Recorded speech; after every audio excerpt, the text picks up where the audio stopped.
الرجيم بسم الله الرحمن الرحيم يا أيها الذين آمنوا لا يحل لكم أن ترثوا النساء كرها ولا تعضلوهن لتذهبوا ببعض ما آتيتموهن إلا أن يأتين بفاحشة مبينة وعاشروهن بالمعروف فإن كرهتموهن فعسى أن تكرهوا شيئا ويجعل الله فيه خيرا كثيرا وإن أردتم استبدال زوج مكان زوج وآتيتم إحداهن قنطارا فلا تأخذوا منه شيئا فتأخذونه بهتانا وإثما مبينا وكيف تأخذونه وقد أفضى بعضكم على بعض وأخذن منكم ميثاقا غليظا ولا تنكحوا ما نكح آباؤكم من النساء إلا ما قد سلف إنه كان فاحشة ومقتا وساء سبيلا. یہ سورہ نساء کی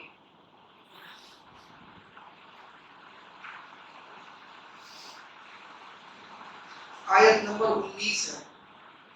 اس سے پہلے اللہ رب العزت نے توبہ اور اس کی حقیقت کے بارے میں بتایا تھا کہ اگر کسی سے گناہ سرزد ہو جائے تو توبہ کا دروازہ جب تک زندگی ہے اس وقت تک کھلا رہتا ہے اور اللہ رب العزت توبہ کرنے والوں کو درگزر فرما دیتے ہیں. یہ جو چند آیتوں کی تلاوت کی گئی ہے اس میں دراصل زمانے جاہلیت میں جو عورتوں پر مظالم ہوتے تھے ان مظالم کو ان آیتوں کے ذریعہ احکام دے کر روکا گیا ہے. مقصد کیا ہوتا ہے؟ مقصد یہ ہوتا ہے کہ جب ہم مسلمان ہو گئے ہیں تو ہمیں جو ہے اس طرح کی حرکت سے بچنی چاہیے اور مسلمانوں میں وہ چیز اگر ختم ہوئی ہے تو احکامات دیے اللہ رب العزت نے اسی لیے جو ہے ختم ہوئی. اللہ تعالیٰ فرماتے ہیں اے ایمان والو تم کو یہ بات حلال نہیں ہے کہ عورتوں کے مال یا جان کے جبراً مالک ہو جاؤ اور ان عورتوں کو اس غرض سے مقید کر دو مت رکھو کہ جو کچھ تم لوگوں نے ان کو دیا ہے اس میں کا کوئی حصہ وصول کر لو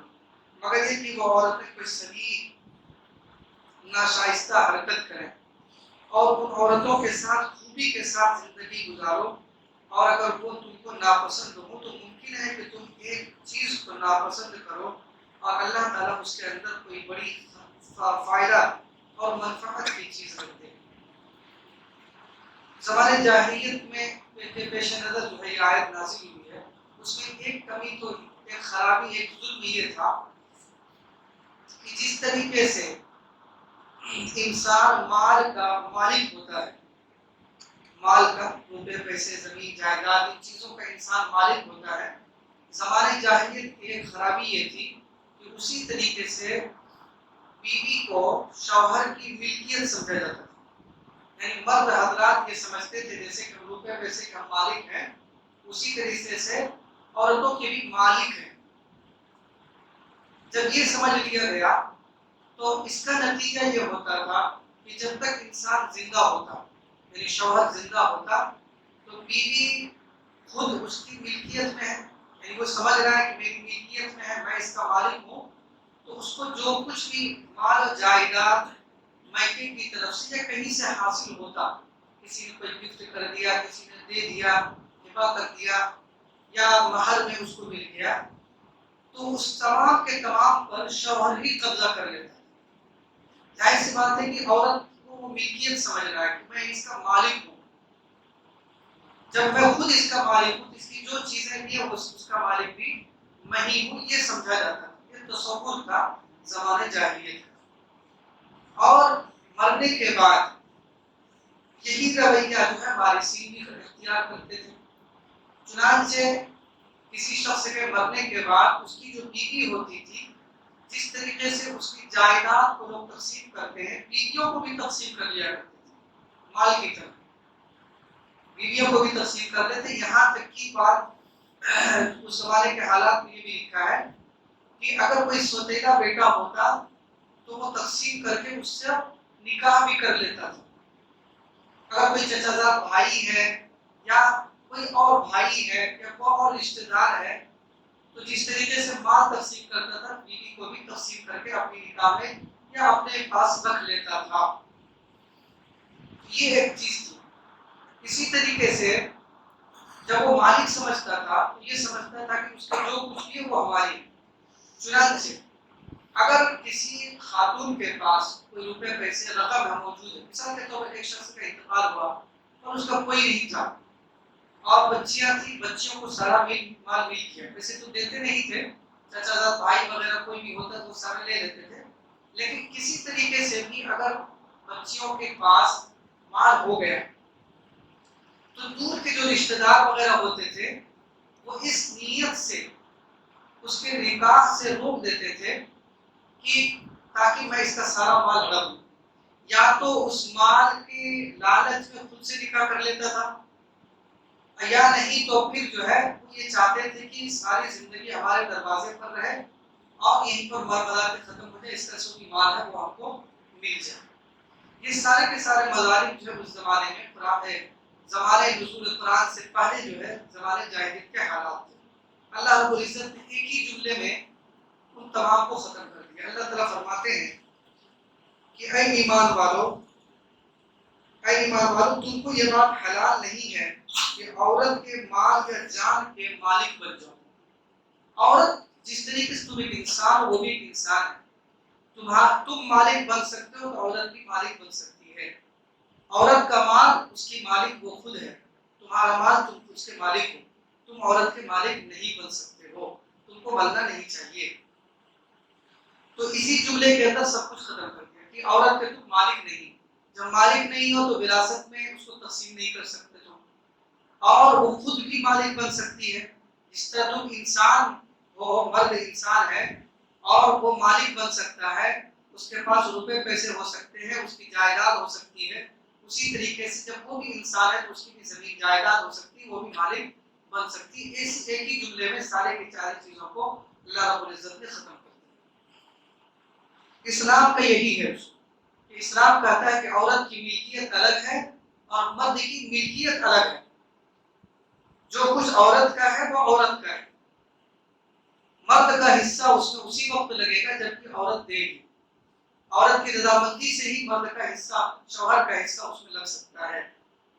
جو چیز عورت کی یا بیوی کی ملکیت ہے وہ اس کی ملکیت ہی سمجھی جائے گی. والد صاحب نے زندگی میں ہی ان کے نام کچھ زمین جائیداد کر دیا تو وہ اس کی ملکیت ہے.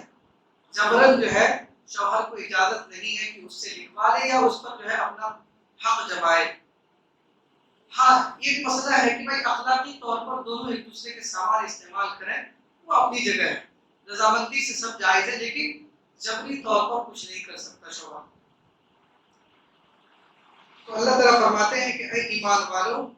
یہ بات حلال نہیں ہے کہ عورتوں کے جان و مال کے جبرن مالک ہو جاؤ.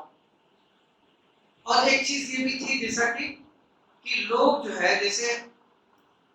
مثال کے طور پر جدا میاں بیوی شوہر چاہ رہا ہے کہ وہ اپنی بیوی کو اپنی زوجیت سے الگ کر دے،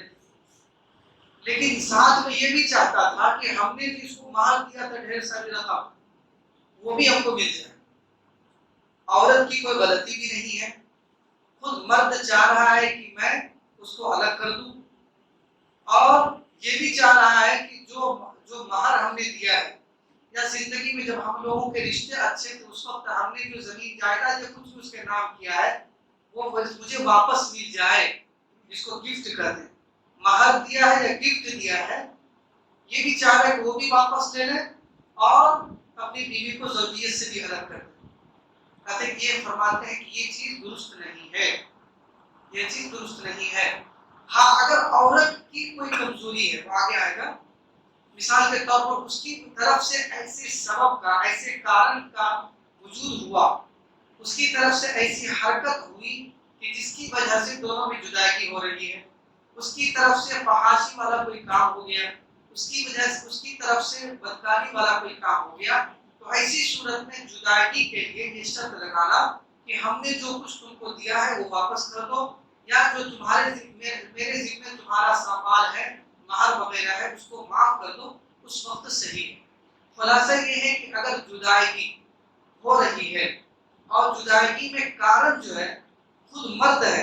مرد اپنی خوشی سے یا اپنی چاہت سے یا اپنی مجبوری سے یا اپنی کسی پریشانی سے الگ کر رہا ہے بیوی کو، تو اس وقت اس کے لیے جائز نہیں ہے، حلال نہیں ہے کہ بیوی سے اس کے عوض اس کے بدلے کوئی مال لے۔ مال لینے کی ایک صورت یہ بھی ہے کہ جو مال اپنے ذمے ہے اس کو معاف کرا دے، جیسے مہر ادا نہیں کیا معاف کرا دینا، یہ بھی مال لینا ہے، یا مہر ادا کر دیا تھا اس کی واپسی چاہتا ہے، تو یہ سب جائز نہیں ہے۔ ہاں اگر اس کا کارن اس کا سبب خود عورت ہے، عورت کا کہیں پر ناجائز تعلق ہے، اس کی وجہ سے وہ چاہتی ہے کہ ہم الگ ہو جائیں، اور مرد چاہ رہا ہے کہ چلو ہم اس کو زبردستی تو رکھ نہیں سکتے ہیں، ایسی صورت میں یہ کہہ سکتا ہے کہ جو مہر تمہارے میرے ذمے ہے اس کو معاف کر دو، یا جو مہر میں نے ادا کر دیا ہے اس کو واپس کر دو، اسی کو بیان کرنا۔ اور ان عورتوں کو اس غرض سے مقید مت کر رکھو کہ جو کچھ تم لوگوں نے ان کو دیا ہے اس میں کا کوئی حصہ وصول کرو۔ دراصل یہی ہوتا تھا کہ کارن خود اپنے اندر ہے، اپنی وجہ سے عورت بیوی کو طلاق دے رہا ہے یا الگ کر رہا ہے، لیکن کرنا چاہتا ہے، لیکن صورتحال یہ ہے کہ وہ رکے ہوا ہے، نہ تو اچھے سے رکھ رہا ہے اور نہیں چھوڑ رہا ہے، بیچ میں لٹکا کر رکھا ہے۔ لٹکانے کا مقصد یہ ہے کہ وہ مجبوراً جو ہے وہ خود ہی مطالبہ کر بیٹھے کہ ہم کو الگ کر دو۔ اس وقت ہم اپنا ڈیمانڈ رکھ دیں گے کہ جتنا رقم ہم نے تم کو دیا ہے وہ واپس کر دو، جو مہر دیا ہے وہ واپس کر دو، یا کہ والد صاحب سے مانگ کر اتنے پیسے لاؤ تب تم کو ہم الگ کریں گے۔ یہ سب اس ترتیب سے چیزوں کی شریعت میں کوئی گنجائش نہیں ہے، یہ سب چیزیں زمانے جاہلیت میں ہوتی تھی۔ مقید مت کر رکھو کہ جو کچھ تم لوگوں نے ان کو دیا ہے اس میں کا کوئی حصہ وصول کر لو، مگر یہ کہ وہ عورتیں کوئی صحیح ناشائستہ حرکت کر لیں، بدکاری انجام دے لیں، یا یہ کہ ان کی طرف سے کوئی فحاشی یا کوئی غلط حرکت وجود میں آ جائے، تو ایسی صورت میں جدا کرنے کے لیے علیحدگی کے لیے شرط لگانا کہ ہم نے جو کچھ دیا ہے وہ واپس کر دو، یہ جائز ہے اگر اس کا کارن علیحدگی کا کارن خود عورت ہے۔ فَإِن كَرِهْتُمُوهُنَّ وَعَاشِرُوهُنَّ بِالْمَعْرُوفِ، بہت بہترین ایک اصول دے رہے ہیں۔ اللہ تعالیٰ فرماتے ہیں کہ عام حالات میں عورتوں کے ساتھ بہت ہی جو اصول ہیں شریعت کے، اسی اصول کے مطابق زندگی گزارو، پیار محبت کے ساتھ گزارو، زندگی اچھے سے گزارو۔ آگے ایک اصول دیتے ہیں، فرماتے ہیں کہ اگر نکاح کے بعد معلوم ہوا کہ کوئی چیز تم کو ان کی پسند نہیں، مثال کے طور پر ان کا کلر پسند نہیں آیا، یا اس کا کوئی نقشہ پسند نہیں آیا، یا اس کا کوئی قد پسند نہیں آیا، یا کوئی ایک عادت پسند نہیں ہے، تو ایسی صورت میں اس کو محض ایک چیز کی وجہ سے اپنی نکاح سے اس کو الگ مت کرو، یا اپنے رشتے کو خراب مت کرو۔ اللہ تعالیٰ فرماتے ہیں کہ عین ممکن ہے کہ تم اس ایک کی وجہ سے، ایک عادت کی وجہ سے یا ایک کمی کی وجہ سے جس رشتے کو تم خراب سمجھ رہے ہو، ناپسندیدہ سمجھ رہے ہو، عین ممکن ہے کہ اللہ رب العزت اس کے اندر کوئی بھلائی رکھو۔ ہو سکتا ہے کہ اللہ رب العزت تمہارے اس رشتے کے نتیجے میں کوئی نیک صالح اولاد عطا فرما دے، جو تمہارے لیے، تمہارے خاندان کے لیے نیک نامی کا ذریعہ بنے، کل قیامت کے روز تمہاری سفارش کا ذریعہ بنے۔ نابالغی کی حالت میں کوئی بچہ اگر انتقال کر جاتا ہے تو بچے کا سفارشی بنتا ہے، ایسا بھی ہو سکتا ہے۔ تو خلاصہ یہی ہے کہ کسی ایک عادت کی وجہ سے، کسی ایک کارن کی وجہ سے اپنے رشتے کو خراب مت کرو، اور فوراً جو ہے علیحدگی کے بارے میں مت سوچنے لگو، جدائی کے بارے میں مت سوچنے لگو۔ یہ سوچو کہ ہو سکتا ہے کہ اللہ رب العزت اس کے اندر کوئی بھلائی رکھے ہو، اور صبر کرو۔ حدیث میں کہ اللہ کے رسول صلی اللہ علیہ وسلم نے بہترین اصول بیان فرمایا، کوئی لا یفرق مؤمن مؤمنۃ، کہ کوئی مومن کسی مومنہ سے نفرت نہ کرے، ان کریہ منہ خلقا، کہ اگر اس کی منہا، اگر اس کی جانب سے کوئی عادت ناپسندیدہ لگے، تو ایسی صورت میں اس کی ان عادتوں کو یاد کرو جو اچھی ہے۔ بہت بہترین اصول ہے۔ کوئی بھی انسان ہے اس کے اندر ساری کے ساری خرابیاں ہی نہیں ہوتی، اور کوئی بھی انسان ہے اس کے اندر ساری کے ساری اچھائیاں ہی نہیں ہوتی۔ ہر انسان کے اندر کمی بھی ہے ہر انسان کے اندر اچھائی بھی ہے۔ اللہ کے رسول اس جانب اشارہ کر رہے ہیں کہ جب ہر انسان کے اندر کمی ہے تو اگر بیوی کی کسی کمزوری پر تمہاری نگاہ پڑ جائے، کسی کمی پر نگاہ پڑتی ہے، کسی کمزوری پر نگاہ پڑتی ہے تو اس کی وجہ سے نفرت مت کرو۔ جس وقت ان کی کمزوری نگاہ میں آئے اس وقت ان کی اچھائیوں کو نگاہ میں لاؤ اور دونوں پیار محبت سے رہو۔ اور یہ بات صحیح ہے، یہ بات صحیح ہے کہ انسان کو چاہیے کہ جس وقت بھی بیوی کی کوئی ناپسندیدگی، مثال کے طور پر تیزی کے ساتھ کچھ بول دی، آپ کو برا لگ گیا، آپ بہت پسینہ پسینہ ہو کر آئے ہیں کما کر، لیکن اس وقت آپ کی چاہت یہ تھی کہ بیوی ایک گلاس پانی لا کر دیتی، لیکن بجائے اس کے وہ تیزی کے ساتھ بولتی، یا آپ جو محنت مشقت کے بعد ایک سامان، ایک کپڑا، ایک کچھ چیز خرید کر لائے ہیں، ہونا تو یہ چاہیے تھا کہ وہ اس وقت ویلکم کرتی، بعد میں اگر اس کو کوئی اعتراض تھا تو وہ جلتا تھی، لیکن وہ اس کو نہیں سمجھی اور اس نے فوراً ریئیکٹ کر دیا، آپ کو دل پر ٹھیس پہنچی کہ ہم پسینہ پسینہ سے کتنی محنت سے یہ چیز لائے، تو فوراً جو ہے آپ اس کو ریئیکشن میں مت آ جائیے، ایکشن مت لے لیجیے، بلکہ اس وقت دیکھیے کہ اس کے اندر اور کتنی ساری خوبیاں بھی تو ہیں، میرے غائبانے میں میرے اتنے سارے بچوں کی پرورش کرتی ہے، میرے لیے سب کچھ کا انتظام کرتی ہے، ڈھیر ساری اچھائیاں ہوتی ہیں انسان میں۔ تو خلاصہ یہی ہے کہ ایک تو یہ ہے کہ اگر کوئی ایک کمی نظر آئے اپنی بیوی کے اندر تو اس کی وجہ سے علیحدگی کے بارے میں نہیں سوچنا چاہیے۔ اللہ رب العزت نے جو فرمایا ہے اسی فرمان کو سامنے رکھ کر یہ صبر کر لینا چاہیے کہ ہو سکتا ہے کہ اس کے اندر اللہ رب العزت نے کوئی بھلائی رکھی ہو سکتی ہے، جب اللہ تعالیٰ خود کہہ رہا ہے تو ہو سکتی ہے، اور جب صبر کریں گے کم سے کم کچھ نہیں ہوگا، تو جب صبر کریں گے اللہ نے کہہ دیا صبر کرنا تو صبر کا بدلہ تو جنت ہی ہے، اس لیے تو کم سے کہیں گئے ہی نہیں، اس لیے جو ہے کوئی ایک کمی کمزوری سامنے آتی ہے اس کو برداشت کرنا چاہیے اور رشتے کو اچھے سے نبھانا چاہیے۔ اگر اللہ تعالیٰ فرماتے ہیں اور اگر تم بجائے ایک بیوی کے دوسری بیوی کرنا چاہو اور تم اس ایک کو انبار کا انبار مال دے چکے ہو تو تم اس میں سے کچھ بھی مت لو۔ پہلے زمانے میں آج بھی ہوتا ہے، آپ لوگوں چونکہ وہ اس لائن سے نہیں ہے لیکن میں عمارت سے ہوں، میں دیکھا ہوں وہاں پر لوگ جو ہے چاہتے ہیں کہ الگ ہو جائیں لیکن زبان سے نہیں کہتے، کیونکہ اگر ہم زبان سے کہیں گے تو ہم کو کچھ نہیں ملے گا۔ عورتیں کا بسا اوقات چاہتی ہے، بسا اوقات مرد چاہتا ہے کہ الگ ہو جائے لیکن وہ زبان سے نہیں کہہ سکتا کیونکہ ان کو لگتا ہے کہ اگر ہم بولیں کہ الگ ہو جائے فوراً جو ہے مطالبہ کرے، مہر بھی دینا پڑے گا، جو کچھ ہم نے شادی کے ٹائم کیا تھا وہ سب بھی دینا پڑے گا، جو تلک لیا تھا، جو ڈیمانڈ کیا تھا وہ سب دینا پڑ جائے، اس لیے وہ اپنی زبان سے نہیں کرتا۔ ایک تو یہ ہوتا ہے، تو یہاں یہ فرمایا جا رہا ہے کہ علیحدگی کے لیے اگر علیحدگی کا سبب عورت نہیں ہے تو ایسی صورت میں اس سے کچھ نہیں لے سکتے، چاہے تم نے کتنا ہی اس کو مال دے رکھا ہے کچھ بھی مت لو اس سے، علیحدگی کا سبب اگر عورت نہیں ہے اسی کو فرمایا گیا۔ اور اگر ہاں تو تم ایک انبار کا انبار مال دے چکے ہو تو اس کو تم واپس مت لو، اور واپس نہ لینے اور واپس لینا برا ہے، اس کی تین وجہ اللہ رب العزت نے بیان فرمائی، فرماتے ہیں کیا تم اس کو لیتے ہو بہتان دے کر؟ عام طور پر کیا ہوتا ہے کہ سیدھا سادہ اگر مرد کہے گا کہ ہم نہیں رکھیں گے تو اس کو سب کچھ نہیں دینا پڑ جائے گا، وہ کیا کرتا ہے بیوی پر الزام لگا دیتا ہے، ظاہر سی بات الزام لگانے کا جو گناہ اس کو ملے گا،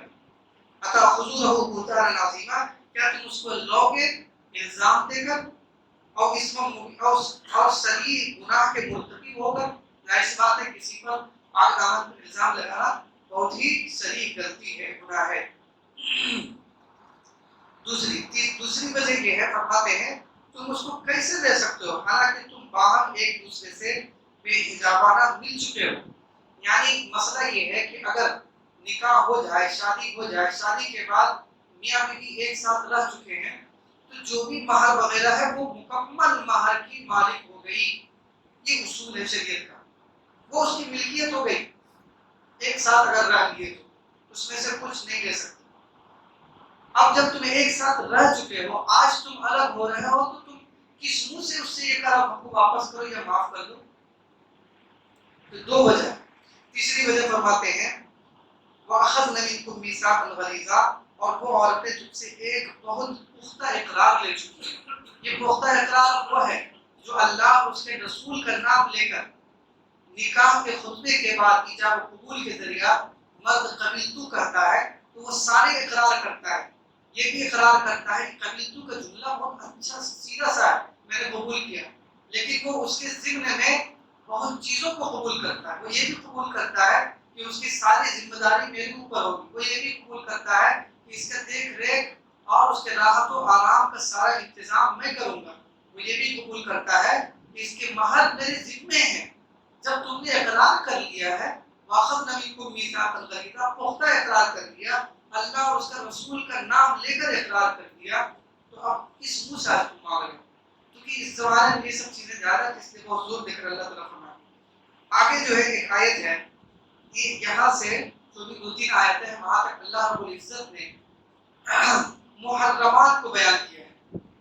سورہ نساء ہے، اس میں جو ہے میاں بیوی اور اس دیوالی زندگی کے بہت سارے مسائل کو بہت ہی گہرائی کے ساتھ اللہ رب العزت نے بیان فرمایا.